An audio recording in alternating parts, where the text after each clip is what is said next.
प्रिय दर्शक मित्रों, नमस्कार। पावन ज्योतिष प्रपात यूट्यूब चैनल पर आप सबका स्वागत है। जैसा कि आप अवगत हैं, एक सप्ताह पहले मैंने एक वीडियो दिया था, उसमें आपने अवगत कराया था। मेरा एक्सीडेंट हो गया था, थोड़ा अस्वस्थ हूँ अभी, इस नाते व्हाइट बोर्ड पे नहीं खड़ा हूँ, बैठ के ही वीडियो तैयार कर रहा हूँ। एक सप्ताह बाद फिर वीडियो देने का वादा किया था, आज वीडियो तैयार कर रहा हूँ। आज का टाइटल बड़ा ही महत्वपूर्ण है, आप लोगों के लिए बहुत ही ज्ञानवर्धक है, बहुत ही रोचक है, आपकी जिज्ञासाओं के अनुरूप। आगे बढ़ने से पहले आपसे अनुरोध है कि अगर मेरे चैनल को अब तक सब्सक्राइब नहीं किए हैं तो नीचे का लाल बटन दबा के सब्सक्राइब कीजिए। बगल में बेल आइकन आती है, उसे पुश कर दीजिए, ऑल के बटन पर क्लिक कर दीजिए। वीडियो अच्छी लगे तो लाइक कीजिए, शेयर कीजिए मित्रों को, अधिकतम मित्रों को, और वीडियो को अंत तक पूरा देखिए। स्किप करने से जानकारी अधूरी हो जाती है और आप लोगों के स्नेह, आशीर्वाद और प्रेम के नाते ही मैं वीडियो पुनः देना शुरू किया हूँ। 15-16 महीने कोई वीडियो मैंने नहीं दिया। आज का टाइटल है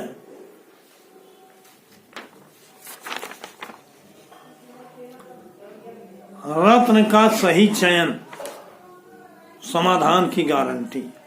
ये टाइटल है, जैसा कि थंबनेल में आप देख रहे हो, लिखा है रत्न का सही चयन 2 बिंदुओं पर आधारित, तभी होगा उचित समाधान, प्रॉपर सॉल्यूशन।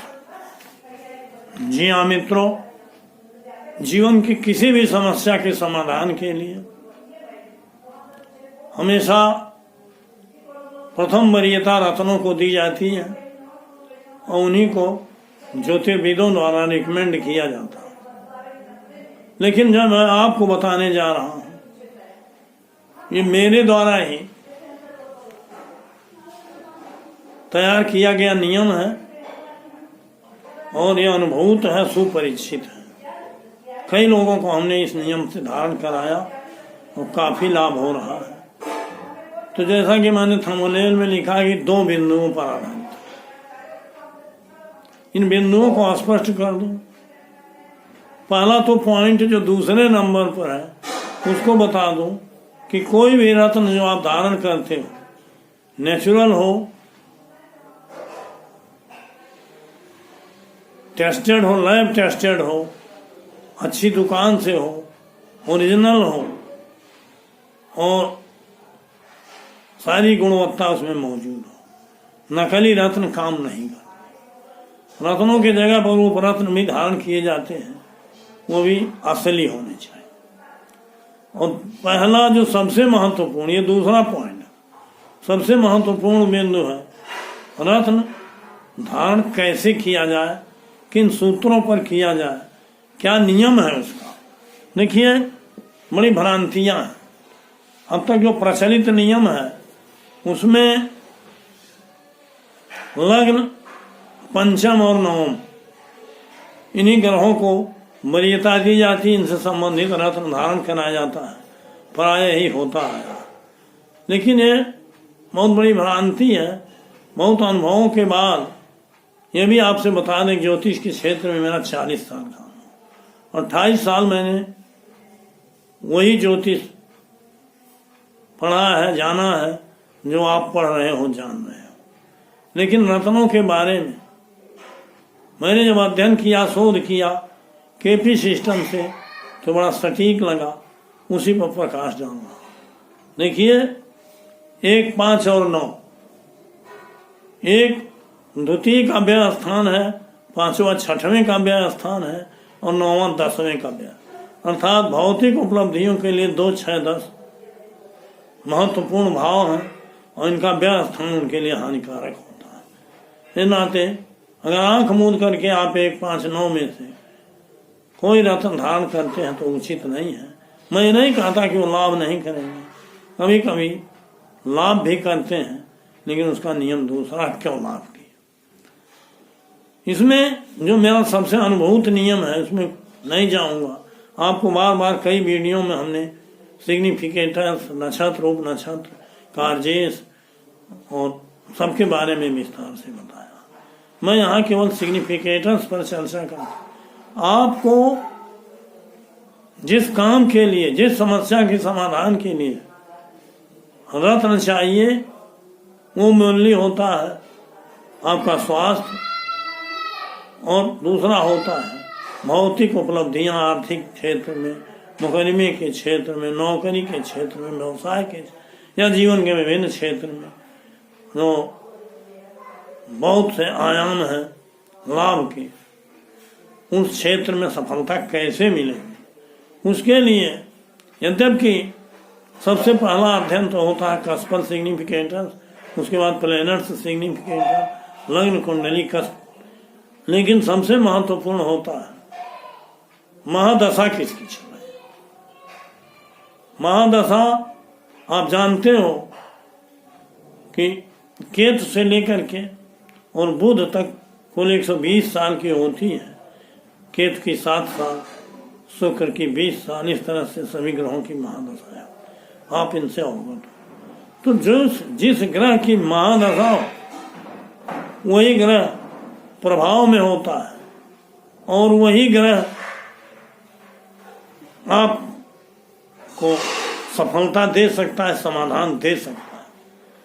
अगर उस ग्रह को आपने नहीं देखा जिसकी महादशा है, तो इधर उधर के नियमों से कोई रत्न आप पहनते हैं तो लाभ की जगह पर हानि भी होता। इस नाते सबसे प्रमुख नियम है कि महादशा का दशा काल जब तक होता है तब तक उसी दशा स्वामी का प्रभाव होता है और रत्न उसी के अनुरूप होना चाहिए। मान लीजिए किसी का कन्या लग्न है, लेकिन उसको महादशानाथ स्वामी सूर्य है। आप सोचोगे सूर्य तो 12वें स्थान का स्वामी है, लेकिन अगर सूर्य में आपके वांछित समस्याओं को समाधान करने की क्षमता है, अर्थात भौतिक क्षेत्र में 2, 6, 10, 11 भावों का वो नक्षत्र के माध्यम से और उप नक्षत्र माध्यम के सबल सपोर्टर है। 5, 11 भी उसमें 1, 5, 11 भी आए हैं, तो ये सर्वश्रेष्ठ रत्न आपके लिए होगा अगर सूर्य में भाव हैं। मान लीजिए सूर्य में ये भाव नहीं है, निगेटिव भाव है, 8 और 12 है, या किसी भी भाव के व्यय स्थान के भाव का सिग्निफिकेटर है, तो हमको दूसरा विकल्प यह है कि उस ग्रह से, जैसे सूर्य की महादशा है, उस ग्रह से संबंधित जो ग्रह हैं आपकी कुंडली में, उनमें देखिए कि ये भाव आपके वांछित भाव आए हैं नहीं आए हैं, और सब लॉर्ड उनका सपोर्ट कर रहा कि नहीं कर रहा। जो जिस ग्रह में जो सूर्य से संबंधित होगा उसमें वांछित भाव आए हैं, नियम की पूर्ति करते हैं, तो उसी ग्रह का रत्न धारण करिए, आपको निश्चित लाभ होगा। अब आप संबंध कैसे देखो, जैसे दशानाथ सूर्य है या शुक्र हो, कोई ग्रह हो, लेकिन हम यहाँ सूर्य की बात है। सूर्य की राशि में, सूर्य के नक्षत्र में, सूर्य के उप नक्षत्र में, सूर्य के उप नक्षत्र में, सूर्य की युति में, सूर्य की दृष्टि में।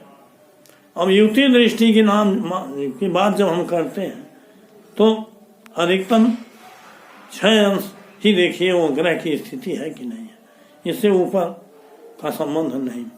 इस तरह से दृष्टि, युति, राशि, नक्षत्र, उप नक्षत्र, उप नक्षत्र, जो सूर्य से संबंधित होगा नक्षत्र, उप नक्षत्र मैंने संबंधी ग्रह, उनमें अगर आपके वांछित भाव 1, 5, 11 स्वास्थ्य के लिए, 2, 6, 10, 11 ये धन संबंधी, भौतिकता संबंधी क्षेत्रों के लिए, तो उसी ग्रह का रत्न आप धारण करिए, निश्चित आपको समाधान। तो आज मेरा बिंदु यही है कि कि जो सर्वाधिक श्रेष्ठ नियम है आपके सामने रख रहा हूं, ये मेरा अनुभूत नियम है। अनुभूत ही नहीं है, आप मुझसे संपर्क करके अगर समाधान चाहते हो तो वीडियो के डिस्क्रिप्शन में मैंने अपना पूरा व्हाट्सएप नंबर, फोन नंबर दिया है, आप संपर्क कर सकते तो मैं उचित समाधान आपको दूंगा। लेकिन अगर आप ज्योतिष में रुचि रखते हैं, अध्ययन करना चाहते हैं, कर रहे हैं, हमारे बहुत से दर्शक ज़्यादातर वही हैं जो ज्योतिष में प्रवीण होना चाहते हैं, तो उनके लिए ये बहुत ही उपयोगी वीडियो है और दर्शकों के लिए भी उपयोगी है कि मेरी वाणी अगर समझ में आ रही है मेरा वीडियो तो प्रभावित होकर के मुझसे राय लेकर के अपना लाभ आप ले सकते हैं। तो मित्रों, हमने बता दिया कि दो बिंदु मुख्य, एक तो दूसरा जो है उसको पहले हमने कहा है कि रत्न जो है ओरिजिनल हो, नेचुरल हो, लाइफ टेस्टेड हो, सर्टिफाइड हो और अच्छी दुकान से हो, स्टॉकिस्ट के यहाँ से हो। छोटी दुकान से मैं राय नहीं देता हूँ क्योंकि महंगे रत्न होते हैं, छोटे दुकानदार के यहाँ आपको ठगी का शिकार होना पड़ा। दूसरा नियम, महादशानाथ को देखिए और महादशानाथ में वांछित भाव नहीं है तो उससे रिलेटेड ग्रहों को देखिए और जिस ग्रह में सारे गुण हों उनका रत्न धारण करिए, उसी अनुसार धातु कीजिए तो उसमें जड़वाइए और निश्चित रूप से आपको समाधान होगा। वीडियो लंबा हो रहा है, इस नाते मैं आज का टॉपिक यहीं समाप्त करता हूँ। आशा है आपका समाधान, जिज्ञासा समाधान इससे होगा। बहुत बहुत धन्यवाद। पुनः पुनः हार्दिक शुभकामनाएं।